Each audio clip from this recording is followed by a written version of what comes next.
ನಮಸ್ಕಾರ ವೀಕ್ಷಕರೇ, royal TV ನ್ಯೂಸ್ಗೆ ಸ್ವಾಗತ. ನೂರಾರು ವರ್ಷಗಳಿಂದ ನಡೆಯುತ್ತಲೇ ಬರುತ್ತಿದೆ ಈ ದರ್ಗಾದ ಜಾತ್ರೆ. ಇಲ್ಲಿ ಜಾತಿ ಮತ ಭೇದ ಭಾವ ಇಲ್ಲ. ಇಲ್ಲಿ ನಂಬಿ ಬಂದವರ ಕಷ್ಟ ನಿವಾರಣೆ ಮಾಡುತ್ತಾರೆ ಬಾಬಾ ಮಂದಲೆ ಸಾಹೇಬ.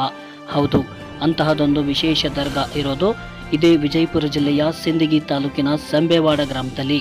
ಭೀಮಾ ನದಿಯ ದಡದಲ್ಲಿ ಇರುವ ಶ್ರೀ ಮಂದಲೆ ಸಾಬ್ ದರ್ಗಾದಲ್ಲಿ ಪ್ರತಿ ವರ್ಷವೂ ದವನದ ಹುಣ್ಣಿಮೆ ಆದ 5ನೇ ದಿನಕ್ಕೆ ಈ ದರ್ಗಾದಲ್ಲಿ ಗಂಧ ಮತ್ತು ಉರುಸ್ ಜಾತ್ರೆ ಇರುತ್ತದೆ. ಈ ಒಂದು ಜಾತ್ರೆಯಲ್ಲಿ ಸಾವಿರಾರು ಸಂಖ್ಯೆಯಲ್ಲಿ ಭಕ್ತರು ಆಗಮಿಸಿ ತಮ್ಮ ಹರಕೆಯನ್ನು ತೀರಿಸುತ್ತಾರೆ.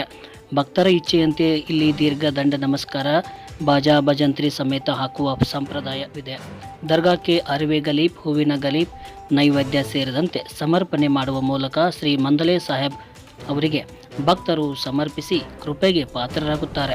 ಇಲ್ಲಿನ ವಿಶೇಷ, ಭಕ್ತರ ತಮ್ಮ ಹರಕೆ ನೈವೇದ್ಯ ಮಾಡಿ ದರ್ಗಾಕ್ಕೆ ಒಪ್ಪಿಸುತ್ತಾರೆ. ಹಾಗೆ ಒಂದು ರಾತ್ರಿ ಅದೇ ದರ್ಗಾದಲ್ಲಿ ಇದ್ದು ಮರುದಿನ ದೇವರಿಗೆ ನೈವೇದ್ಯ ನೀಡಿ ಹೊರಡುವ ಪದ್ಧತಿ ಇದೆ.